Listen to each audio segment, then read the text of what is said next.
예, 시청자 여러분 안녕하십니까. 다바르TV 권영득 박사입니다.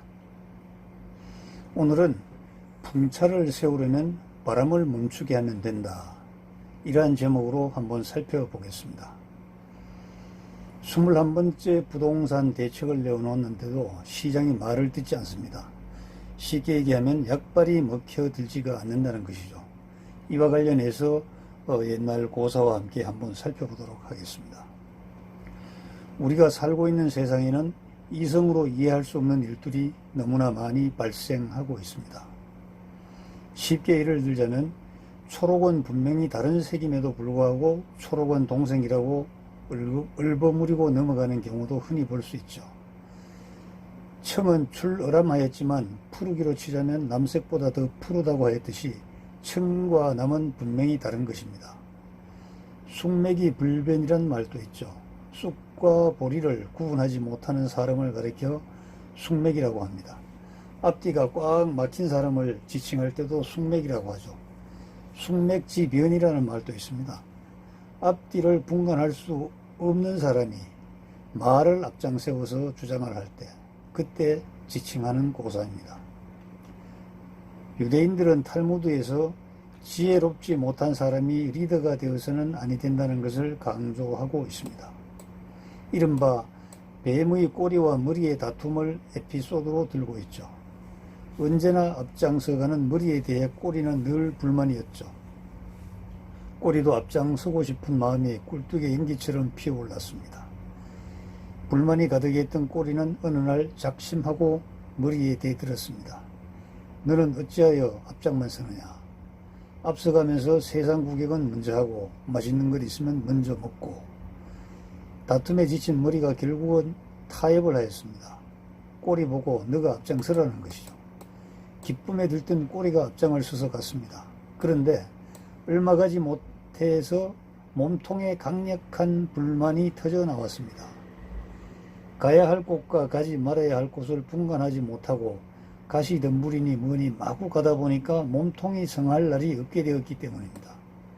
몸통은 상처투성이로 변하였고 상처가 골마서 죽을 지경이 되었습니다. 몸통의 강한 저항을 받고 보니 꼬리도 집히는 바가 있었죠. 앞을 보는 눈이 없었기 때문에 마구잡이로 몸통을 이끌어 다니다 보니 상처가 나게 된 것입니다.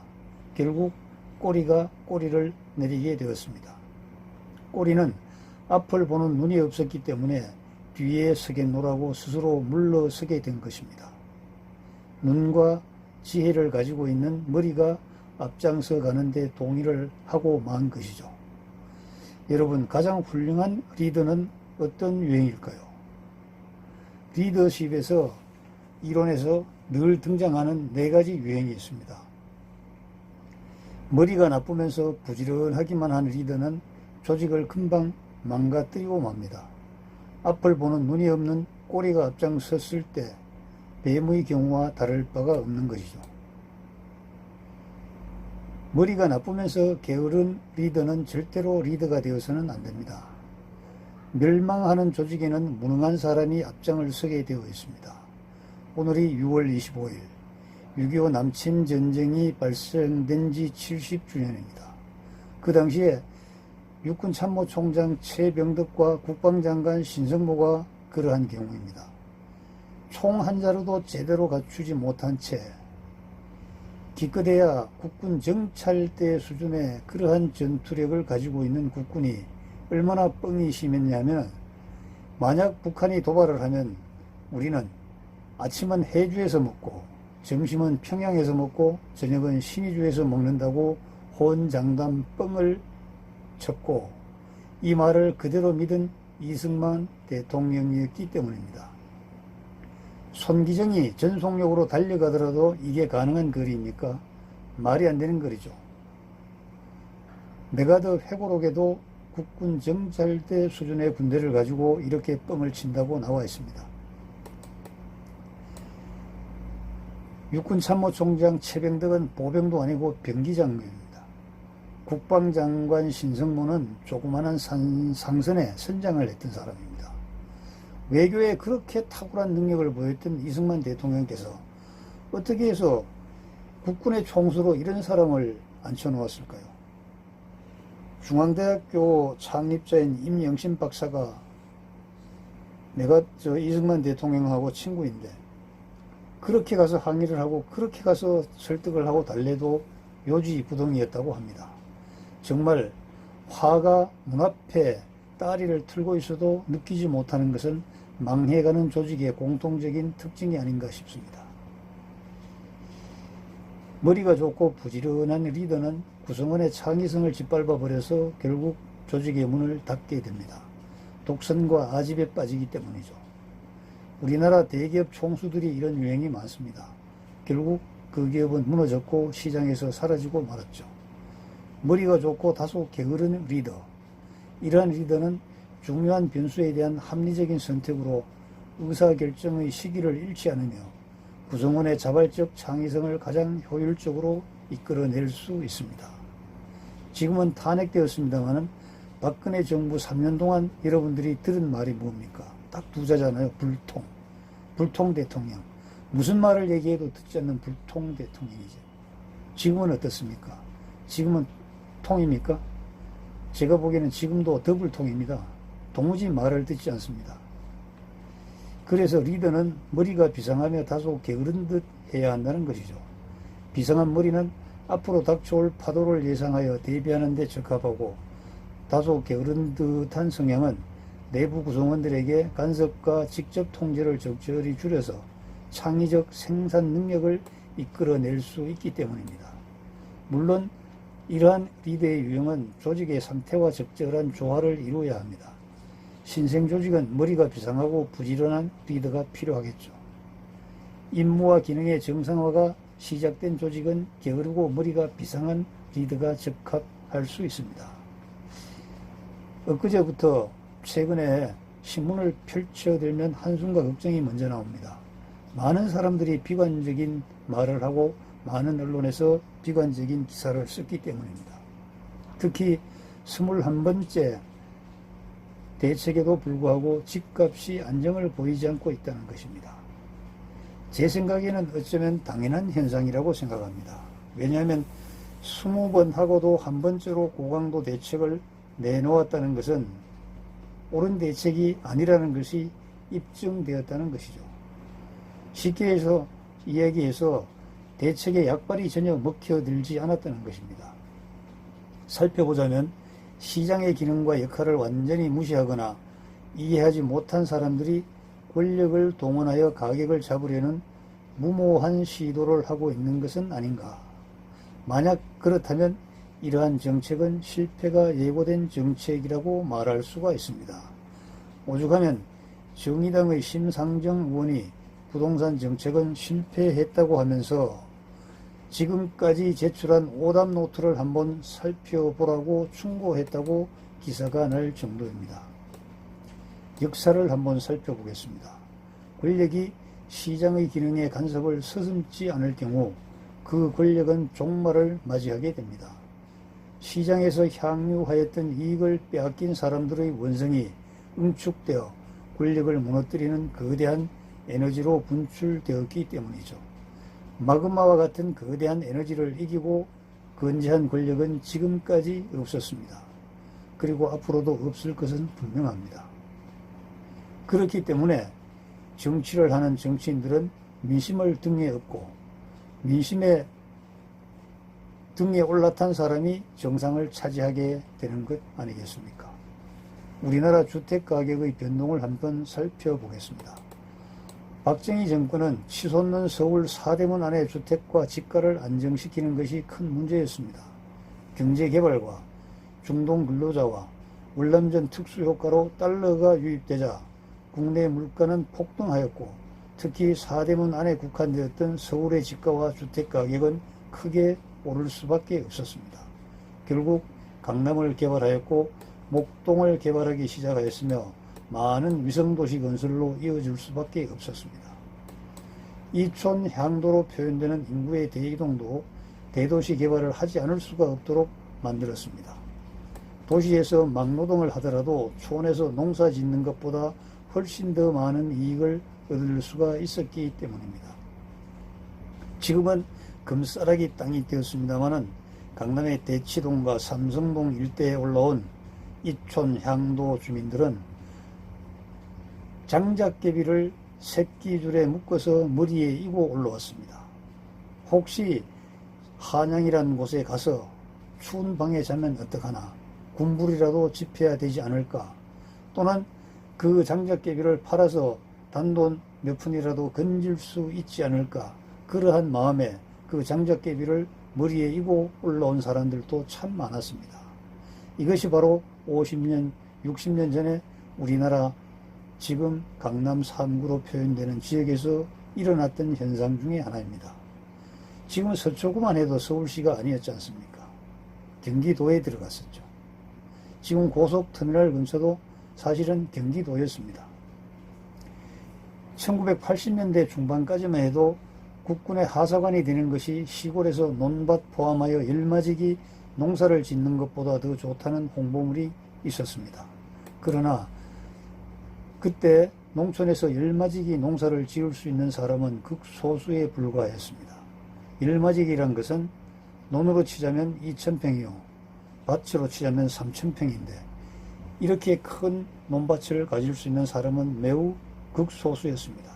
왜냐하면 농지가 절대적으로 부족하였을 뿐만 아니라 조선 500년 동안에 소수 양반 사족을 제외하고 일반 백성들은 땅 한 뼘도 가질 수 없었던 역사적 현상이 완전히 해소되지 않았기 때문입니다.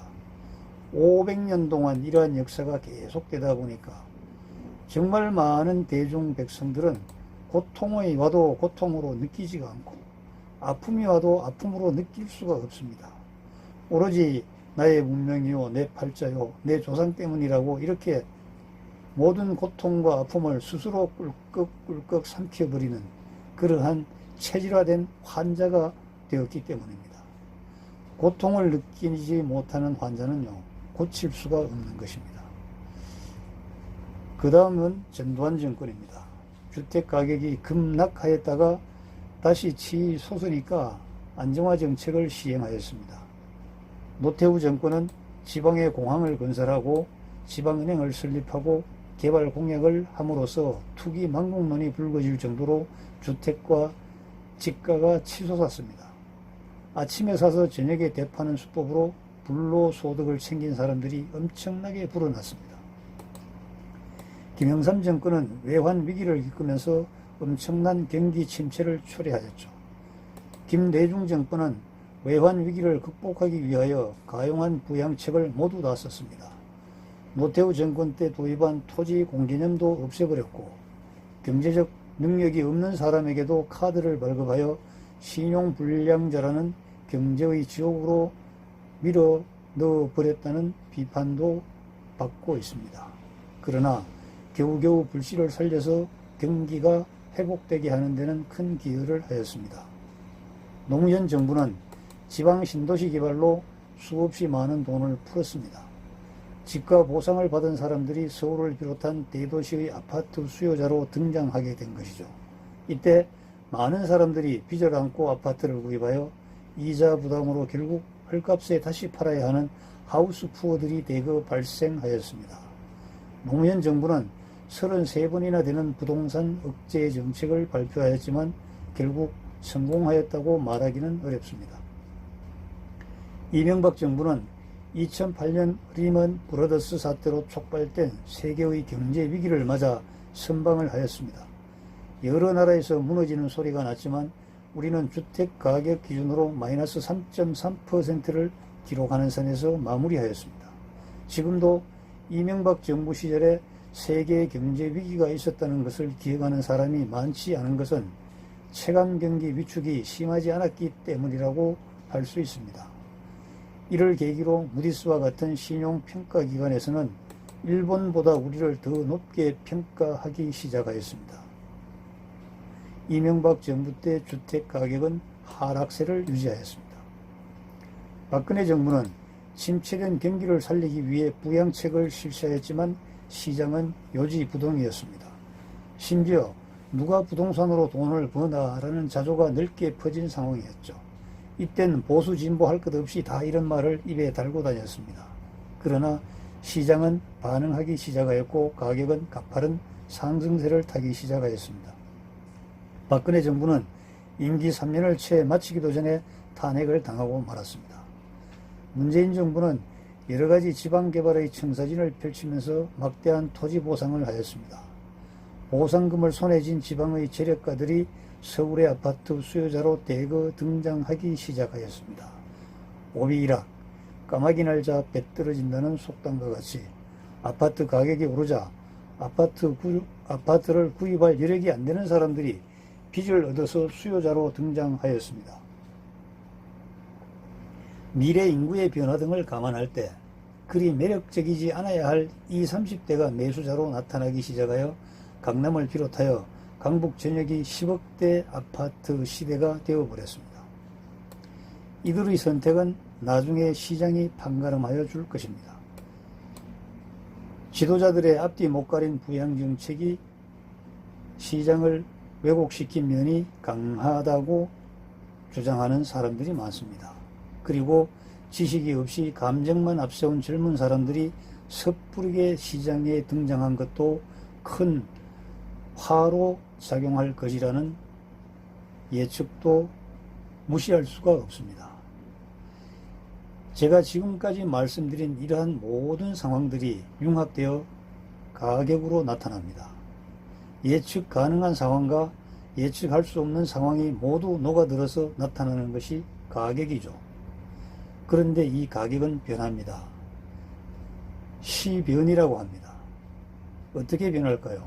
매우 일정하게 변합니다. 높이 상승한 가격은 반드시 다시 하락하고 하락한 가격은 반드시 다시 상승합니다. 이렇게 오르고 내리면 일정한 주기를 가지고 반복되는 것이죠. 주글라 파동을 비롯한 현대 경제학자들의 연구 결과와 일치하기도 합니다.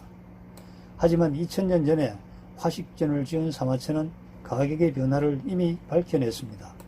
3000년이라는 장구한 세월을 관찰한 결과 가격은 항상 일정한 주기를 가지고 변하였다는 것이죠.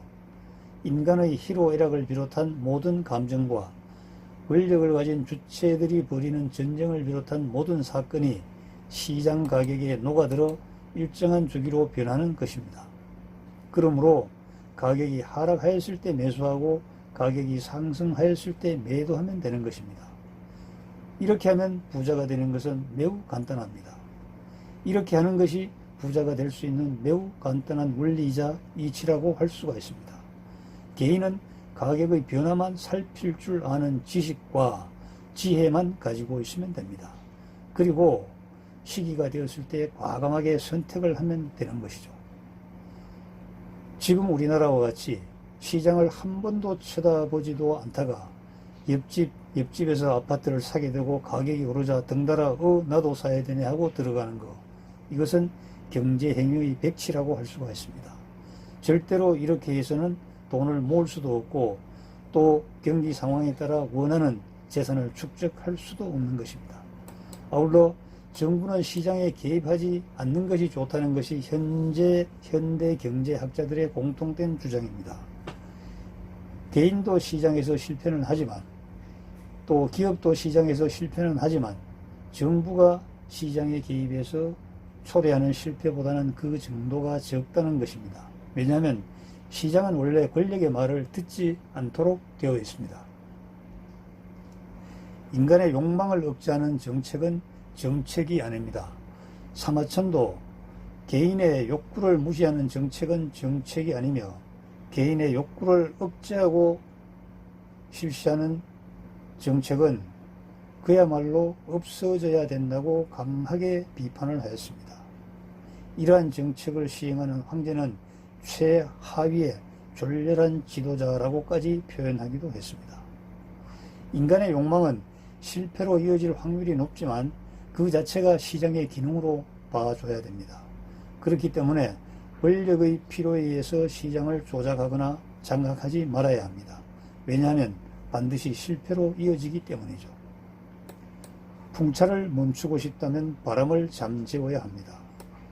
바람을 잠재울 수 없다면 풍차를 멈출 수가 없는 것이죠. 강남 3구를 통제하면 강동과 동작이 다시 뜰 것이며 이와 연접하고 있는 하남이 요동칠 것입니다. 강남을 밟으면 강북이 꿈틀거리게 되고 강북을 밟으면 의정부를 비롯한 외곽으로 번지게 됩니다. 거기를 밟으면 또 다른 곳으로 번지게 되죠. 마른 초원에 불을 붙이면서 소방차를 동원해서 따라가면서 끄는 것과 같은 정책이라면 어떻겠습니까? 그러나 시청자 여러분, 너무 걱정할 필요는 없습니다. 바람은 저절로 수거들게 되어 있습니다. 바람이 그치면 풍차는 멈추게 되는 것이죠. 일정한 주기로 변하는 가격은 권력의 작용에 의한 것이 아니고 권력의 작용이 포함된 그 무엇이 녹아들어 융합된 종합적인 결과이기 때문입니다. 바람을 잠재울 수 있는가? 그렇다면 풍차를 멈출 수가 없다. 시청자 여러분, 정부의 정책은 이럴 수도 있고 저럴 수도 있습니다. 여러분들이 시장에서 의사결정을 할 때 이렇게 할 수도 있고 저렇게 할 수도 있는 것과 마찬가지 이치라고 보면 되겠습니다. 그래서 때로는 개인의 입장에서 원하지 않는 정책이 나타날 수도 있고 또 이쪽에서 원하는 정책은 저쪽에서 보면 또 불편한 정책이 될 수도 있습니다. 이 모든 것들이 가격의 변화에 융합되어 나타나기 때문에 시청자 여러분, 또 소비자 여러분, 수요자 여러분들께서는 가격의 변화만 잘 살펴보면 되겠습니다. 그리고 그 가격의 변화에 따라서 선택을 할 수 있는 용기와 강단도 필요합니다. 지식은 별 소용이 없습니다. 머리에 들어있는 지식이 가슴으로 내려와 지혜가 되어서 현실 생활에서 적용할 수 있는 그 어떤 상태로 준비되도록 노력해야 합니다. 여러분, 이 세상은 슬프기도 하고 기쁘기도 합니다.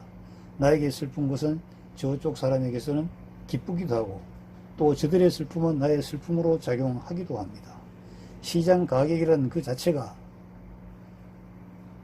오르고 내림을 반복하는 순응하는 사람과 또 역순하는 사람의 갭에서 발생하는 그러한 비용이 바로 순응한 사람들의 이익으로 귀결되는 것이기 때문입니다. 여러분, 세상이 어렵더라도 너무 비난만 하고 비관만 하고 또 불평만 해서는 아니 되겠습니다. 역사를 살펴보면 늘 인간 세상은 이러한 문제로 점철된 그러한 시간의 연속이었습니다. 그러한 과정에도 부자도 있었고 의인도 있었고 선지자도 있었고 또 훌륭한 명군 명재상도 있었지만은 손가락질 받는 왕과 또 신하들도 수없이 많이 있습니다. 여러분, 상황을 어떻게 보느냐, 그 상황 속에서 기회를 찾는 노력, 그것이 대단히 중요하다고 생각을 하면서 오늘 강의는 마칠까 합니다. 여러분, 구독과 좋아요 제가 감히 부탁을 드립니다. 여러분들의 경제 인생에 아주 꽃과 같은 비단길이 늘 펼쳐지시기를 기도드리겠습니다.